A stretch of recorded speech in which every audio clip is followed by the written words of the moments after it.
Think about the last time you went to the grocery store. You grabbed the same stuff you always grab: eggs, bread, chicken, maybe some coffee. But the total at the register, higher than it was 6 months ago. And 6 months before that, it was higher than the time before. You're not imagining it. Your groceries really do cost more every single year. But here's the part nobody talks about. It's not because eggs got more valuable, it's because your dollars got less valuable. Welcome to Exit Velocity. I'm going to explain exactly why that happens, who's responsible, and what, if anything, you can do about it. Let's start with some real numbers. In 2020, a dozen eggs in the United States averaged about $1.48. By early 2023, that same dozen hit $4.82. That's a 225% increase in 3 years. Eggs are an extreme example, but they're not alone. Ground beef went from around $4.17 a pound to over $5.50.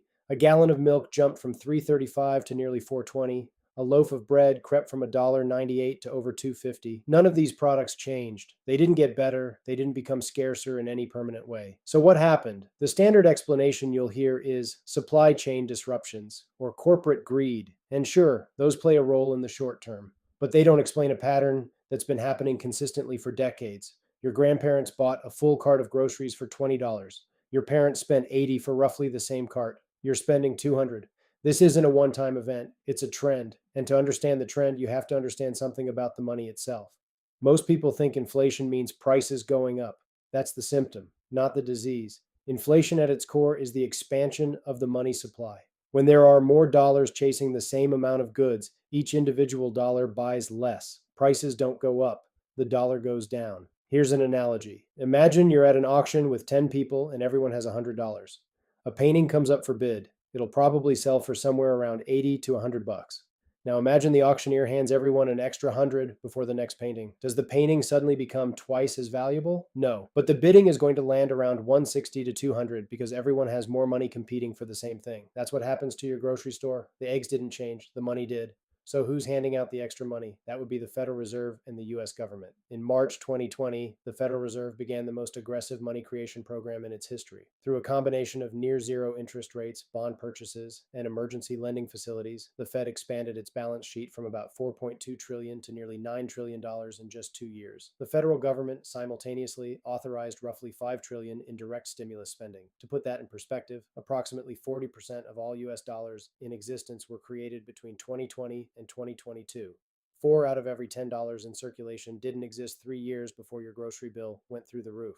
And then people act surprised that prices went up. Here's what makes inflation different from a normal tax. Nobody voted for it and nobody sends you a bill. When the government raises income taxes by 5%, you notice it's on your pay stub. But when the government creates new money and the purchasing power of your savings drops by 7% in a year, most people don't connect those dots. They blame the grocery store. They blame the oil companies. Inflation is the most effective tax ever invented because the people paying it don't realize they're being taxed. Say you had $10,000 in a savings account in January 2020. By January 2023, official CPI inflation had cumulatively hit roughly 18%. Your $10,000 still said $10,000 in your bank account, but in terms of what it could actually buy, it was worth about $8,200. You lost $1,800 in purchasing power. No one took money out of your account, but $1,800 of your real wealth vanished. And this pattern didn't start in 2020. Since the Federal Reserve was established in 1913, the US dollar has lost roughly 97% of its purchasing power. What cost $1 in 1913 costs about $31 today. Every few years, there's a crisis, a recession, a war, a pandemic, and every time the response is the same: create more money, the money supply goes up, purchasing power goes down, the working and middle class fall a little further behind, and then we do it again. This isn't a Republican problem or a Democrat problem. It's a structural incentive problem built into a system where the currency has no hard limit on supply. So if the core problem is that someone can always create more dollars, diluting the ones you already have, what's the alternative? You need an asset that no government, no central bank, and no emergency can dilute. That's Bitcoin. Think about what that means. For the first time in human history, there's a form of money that can't be debased by the people in charge. No bailout, no war, no crisis can change the rules. Bitcoin has a fixed supply of 21 million coins. That number is enforced by math, not by policy. No president can print more of it. No Federal Reserve chair can expand its balance sheet. No emergency spending bill can create new Bitcoin out of thin air. When your grocery bill goes up because the dollar lost purchasing power, Bitcoin is designed to do the opposite. It's hard money in a world of soft money. It's a savings technology for people who are tired of watching their purchasing power evaporate year after year. Now, I'm not telling you Bitcoin is simple or risk-free or a magic solution. It's volatile. It's still early. It requires understanding and conviction, and we're going to cover all of that in future episodes. But the fundamental question this show asks is, if the money is broken and the evidence says it is, what's the exit? We think Bitcoin is the answer. And over the course of this show, we're going to make the case episode by episode with data, with history, and in plain language. That's episode 1 of Exit Velocity. This show exists because we believe everyone deserves to understand what's happening to their money and what they can do about it. If this made you think, even if you disagree,